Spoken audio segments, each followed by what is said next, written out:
Hello everyone, আসসালামু আলাইকুম। সবাই কেমন আছেন? আশা করি সবাই খুব বেশি ভালো আছেন এবং আমাদের সাথেই আছেন। আপনাদের সবাইকে ওয়েলকাম করছি আমাদের নিয়মিত আয়োজন নারী উদ্যোক্তার সাফল্য অনুষ্ঠানে, এবং সাথে আছি আমি হাসিনা আনসার নাহার।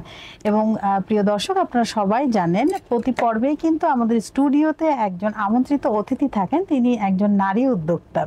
এবং আজকে আমাদের স্টুডিওতে আছেন নার্গিস শামীমা। আজকে আমরা তার জানা অজানা সকল তথ্যগুলো জানবো এবং কিভাবে তিনি একজন সফল নারী উদ্যোক্তা হয়ে উঠলেন সেই গল্পটাও কিন্তু তিনি আমাদের সাথে শেয়ার করবেন। তো চলুন দর্শক, চলে যাই আমরা নার্গিস শামীমার কাছে। কেমন আছেন আপু? আলহামদুলিল্লাহ আপু, আপনি কেমন আছেন?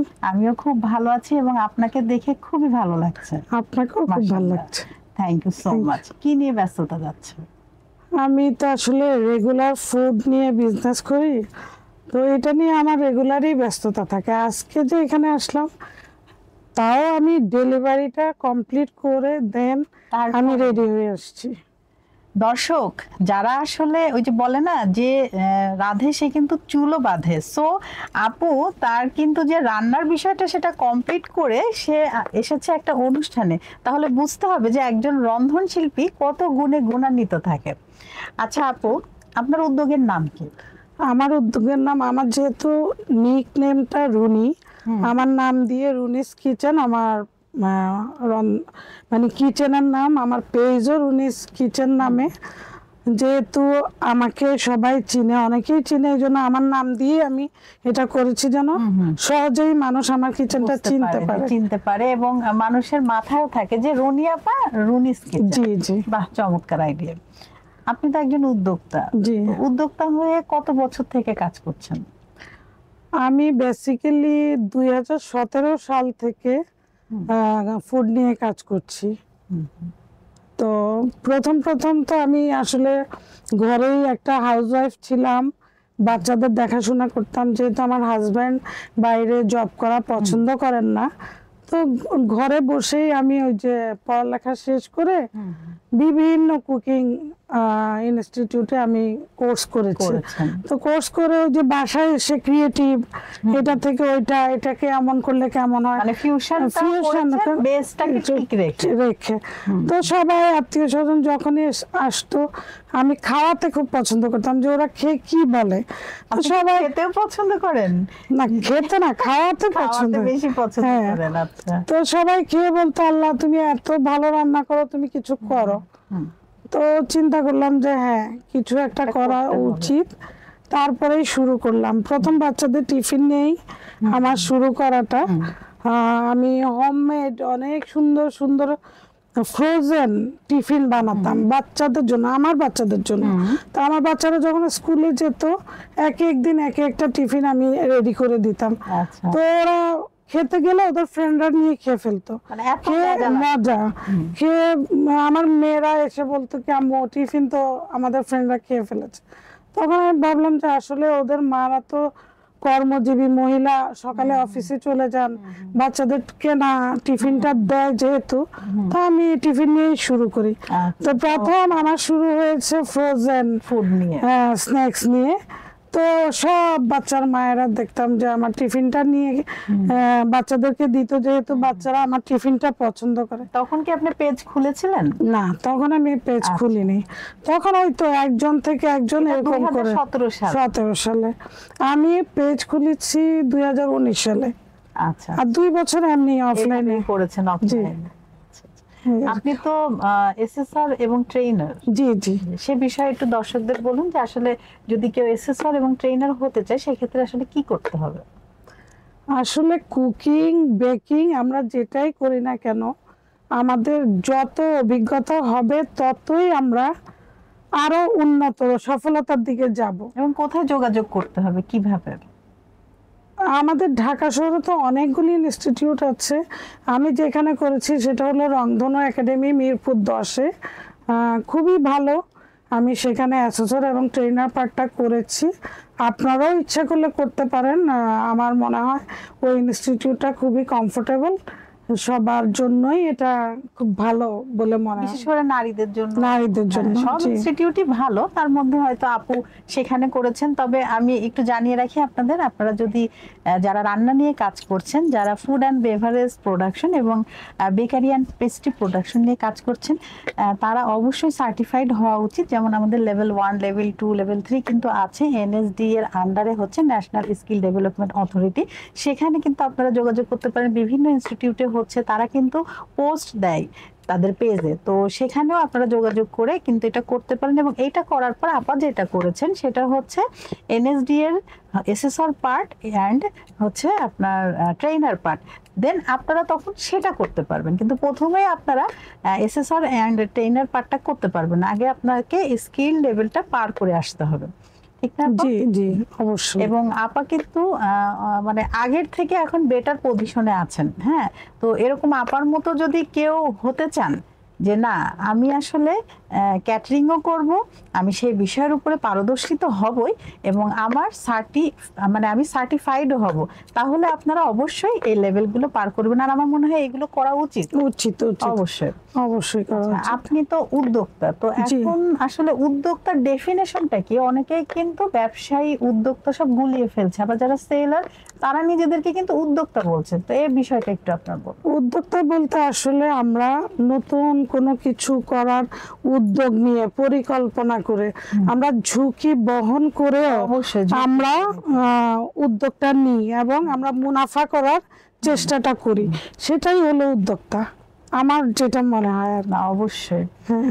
আর যিনি উদ্যোগী নারী উদ্যোগ গ্রহণ করতে গিয়ে কিন্তু তাকে ঝুঁকি নিতেই হবে, কারণ উদ্যোক্তা জানে না যে সে যে বিজনেসটা করছে আসলে সেটাই কি সে লাভবান হবে কিনা।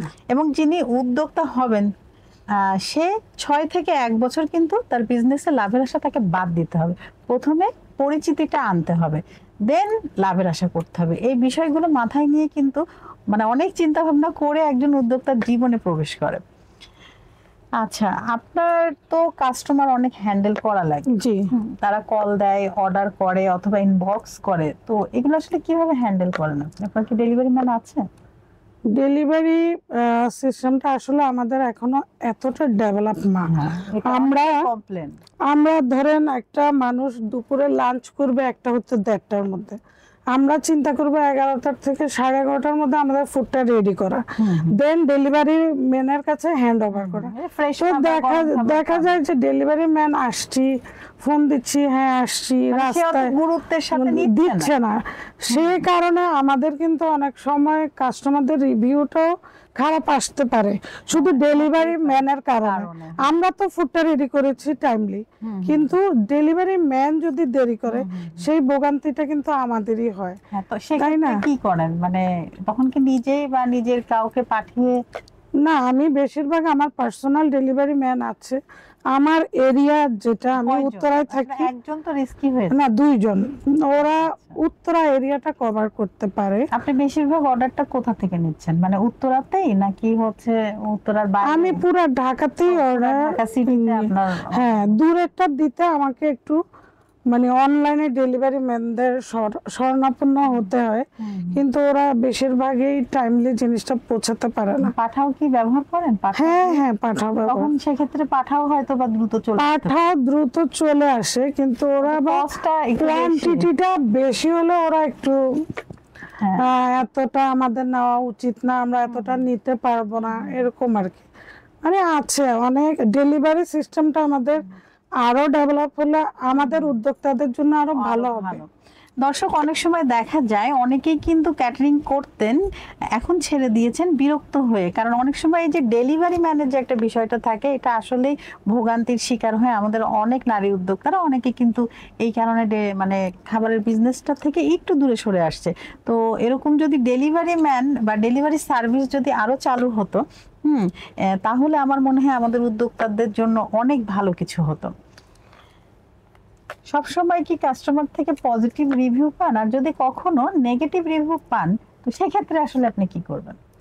ইনশাল্লাহ আমি এত বছর ফুড বিজনেস করি, কখনো নেগেটিভ রিভিউ আমার এই আসেনি, পর্যন্ত আসেনি। এবং আমার বেশিরভাগই হলো রিপিট কাস্টমার। আচ্ছা আচ্ছা। কারণ রিপিট কাস্টমার কখন হয়, আপনি একটা প্রোডাক্ট যখন ভালো দিবেন, কোয়ালিটি, কোয়ান্টিটি, প্রাইসিং সব মিলিয়ে যখন দেখবেন যে কাস্টমার খুব খুশি, তখন কিন্তু রিপিট ক্রেতা আসে।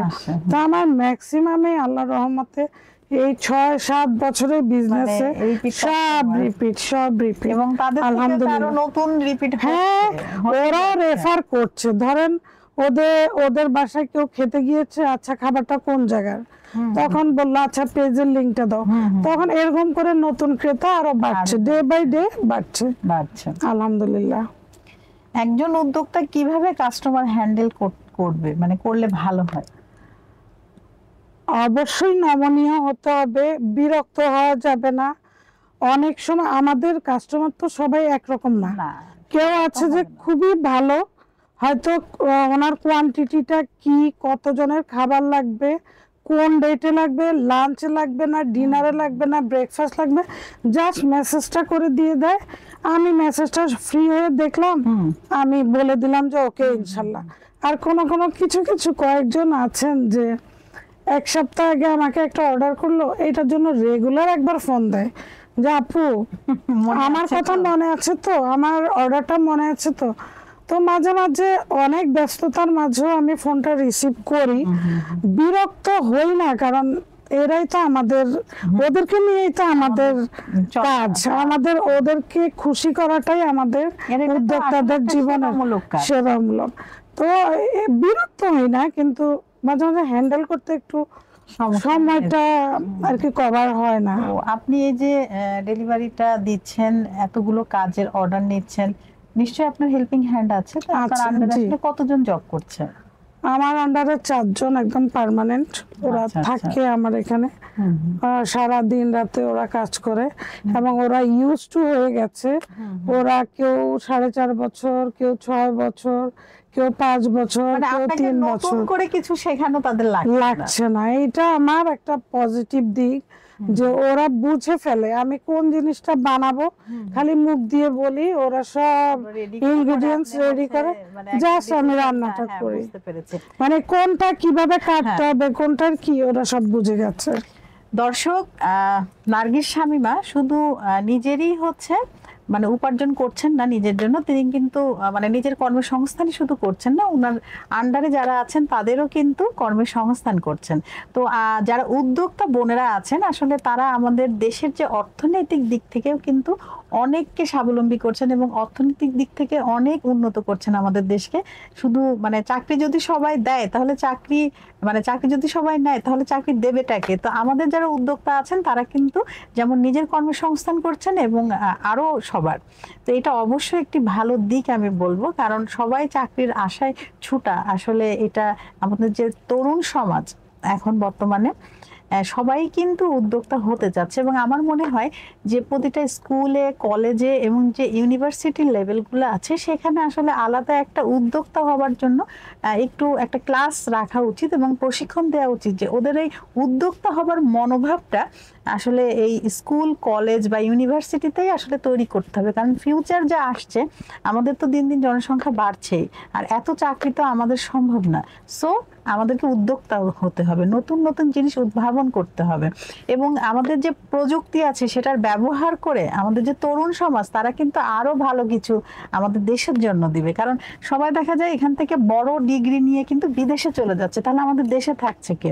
তো এই মনোভাবটা আসলে আমাদের প্রতিটা প্রতিষ্ঠানেই হওয়া উচিত। আপনি কি বলেন?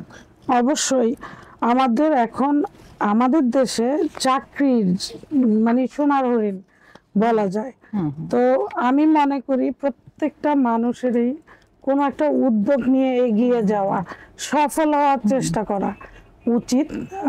বিদেশে না দৌড়িয়ে আমাদের নিজেদেরও একটা আইডেন্টিটি হওয়া উচিত, এবং দেশের অর্থনৈতিক সমৃদ্ধির জন্য অবশ্যই উদ্যোক্তা হওয়া উচিত। আচ্ছা, একজন উদ্যোক্তার কি কি গুণাবলী থাকা উচিত যে তিনি একজন সফল উদ্যোক্তা হতে পারবেন বা এই যে কাস্টমারদের হ্যান্ডেল করতে পারবেন? আমার মনে হয় সফল উদ্যোক্তা হলে সবচেয়ে আগে যেটা দরকার সেটা হলো ধৈর্য, পরিশ্রম, চেষ্টা। এই তিনটা মিলিয়ে কিন্তু মানুষ সফল হয়। একদম। আপনার কিচেনের ক্যাপাসিটি কেমন, মানে কতজন পর্যন্ত আপনি খাবার দিতে পারবেন? আমি মিনিমাম 500 কতজন আর ম্যাক্সিমাম?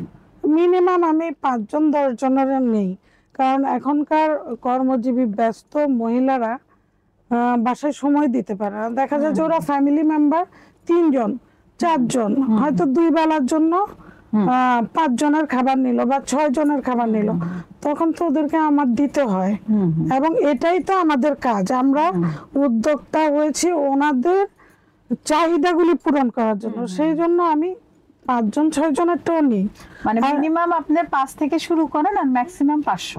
এবং এই অর্ডার গুলো আসলে মানে কিভাবে দেবে, 2 দিন আগে নাকি 3 দিন আগে? আমার ছোট অর্ডার গুলি আগের দিন দিলেও হয়, 2 দিন আগে দিলেও হয়। বড় অর্ডার গুলি আমি 1 সপ্তাহ আগে নেই, কারণ এটা তো প্রিপারেশন লাগে। আপনার এই অনলাইন শপটা আসলে কটা থেকে কটা পর্যন্ত খোলা থাকে, মানে কাস্টমাররা কখন আপনাকে নক করলে আপনাকে পাবে, বা ওখানে মোবাইল নাম্বার আছে? হ্যাঁ, মোবাইল নাম্বার আছে, আমার পেজেও নাম্বার আছে, হোয়াটসঅ্যাপ নাম্বার দেওয়া আছে। কাস্টমাররা আমাকে সকাল থেকে রাত 12টা পর্যন্ত অ্যাভেলেবেল পাবে। সকাল 9টা থেকে 8টা থেকে। দর্শক, আপনারা যদি আমাদের প্রিয় রুনিয়াপুর হাতের মজার মজার রুনিস কিচেনের খাবার পেতে চান, তাহলে অবশ্যই রুনিয়াপুর পেজ আছে, সেখানে আপনারা ইনবক্স করতে পারেন, সেখানে মোবাইল নাম্বার আছে, হোয়াটসঅ্যাপ নাম্বার আছে, সেখানে আপনারা যোগাযোগ করতে পারেন। হ্যাঁ, এবং মিনিমাম অর্ডার কিন্তু 5 জনের নেয় এবং ম্যাক্সিমাম 500 জনের। তো এখানে কিন্তু সব ধরনের খাবারই আছে, কুকিং থেকে শুরু করে বেকিং পর্যন্ত। হ্যাঁ, তো আপনারা যে কোনো খাবার, ইন্ডিয়ান বলেন, যে কোনো কুইজিনের আপা কিন্তু এগুলোর উপর প্রশিক্ষণ নিয়েছে এবং সরকারি সার্টিফিকেটও আছে। আপনারা চাইলেই আপার এখান থেকে অর্ডার করতে পারেন, তবে মিনিমাম যে অর্ডারগুলো সেটা কিন্তু আপনার একদিন আগে করতে পারেন এবং ম্যাক্সিমাম যেটা সেটা 2-3 দিন আগে করতে পারেন। জি, সেটাই তো। এখন আপা, আপনার আসলে অ্যাচিভমেন্ট গুলো কি কি? আমি আসলে এত কিছু করতে চাই, আমার ইচ্ছা যেন সব জয় করে ফেলি, যদিও আমার সামর্থ্যের বাইরেও হয়ে যায়, সময় হয় না। তারপরে আমি চেষ্টা করি, তারপরে বিভিন্ন কুকিং কন্টেস্টে আমি যাই। আলহামদুলিল্লাহ এই পর্যন্ত যতগুলি কন্টেস্টে আমি গিয়েছি উইনার হয়ে আসছি। Thank you. আপনার ভবিষ্যৎ পরিকল্পনা কি? আমার ভবিষ্যৎ পরিকল্পনা, আল্লাহ যদি আমাকে সুস্থ রাখেন, হায়াত দারাজ করেন, আমি চাই রুনিস কিচেন একটা আউটলেট না, ঢাকা শহরে কয়েকটা আউটলেট হবে। ঢাকার বাইরেও কি শাখা করার ইচ্ছা আছে? হ্যাঁ, ইচ্ছা আছে, যেহেতু আমি চাঁদপুরের মেয়ে, আমার দেশীয় একটা টান তো থেকেই যায়। ওখানে একটা আউটলেট ওইখানে করার ইচ্ছা আছে। হ্যাঁ, এবং আমি চাই যে এইখানে যারা কাজ করবে সব নারী থাকবে। একদম আউটলেটটা সকালে তালা খোলা থেকে আপনার অ্যাকাউন্টস দেখা, সার্ভিং করা, ক্লিন করা, সব থাকবে মেয়েরা। বাহ, চমৎকার। এবং আমার জন্য যেন আরো কয়েকটা নারীর কর্মসংস্থানের ব্যবস্থা, সেটা আমি চিন্তায় রেখেছি। এখন বাকিটা আল্লাহর ইচ্ছা। আপনার জন্য অনেক অনেক শুভকামনা। দর্শক, এত সুন্দর চিন্তা ভাবনা উনি রাখেন, উনার হচ্ছে সামাজিকতা আছে, মানবিকতা আছে। একজন উদ্যোক্তার আসলে এই গুণাবলীগুলোই কিন্তু হওয়া উচিত। আপু, আমরা কিন্তু অনুষ্ঠানের একদম শেষ দিকে চলে এসেছি। কথা বলতে বলতে কখন যে মানে এত সময় চলে গেল আসলে বোঝা যাচ্ছে। আপনাকে অসংখ্য ধন্যবাদ, আমাদের স্টুডিওতে এসেছেন, আমাদেরকে সময় দিয়েছেন। আপনার কেমন লেগেছে? খুবই ভালো লেগেছে, বিশেষ করে আপনাকে দেখে তো আমি ফিদা। তারপর 21 সংবাদকে অনেক ধন্যবাদ আমাকে এখানে ডাকার জন্য। আমার উদ্যোগ নিয়ে আমি নিজে কিছু প্রকাশ করার সুযোগ পেয়েছি 21 সংবাদের মাধ্যমে, তাই আপনাদেরকেও অনেক ধন্যবাদ। দর্শকের উদ্দেশ্যে কিছু বলুন। দর্শক মন্ডলী, আমি চাই আপনারাও আমার মতো একজন সফল উদ্যোক্তা হওয়ার চেষ্টা করুন, নিজের পরিচয় বৃদ্ধি করুন, দেশের অর্থনীতি বৃদ্ধি করুন।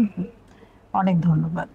দর্শক, আপনারা যারা এতক্ষণ আমাদের সাথে ছিলেন, আপনাদের সবাইকে অসংখ্য ধন্যবাদ আমাদের সাথে থাকার জন্য। এবং আপনারা চাইলেই কিন্তু আমাদের এই অনুষ্ঠানে আসতে পারেন, সেক্ষেত্রে আমাদের এখানে যে ইমেল অ্যাড্রেসটা দেয়া থাকবে সেখানে আপনারা আপনাদের সিভিটা জমা দিবেন, পাঠিয়ে দিবেন। অবশ্যই আমাদের অফিস থেকে আপনাদেরকে কল করবে। আবারও নতুন কোনো অতিথিকে নিয়ে আপনাদের সবার মাঝে আমি হাসিনা আনসার উপস্থিত হব। ততক্ষণ পর্যন্ত আপনারা সবাই ভালো থাকুন, সুস্থ থাকুন এবং আমাদের সাথে থাকুন। আল্লাহ হাফেজ।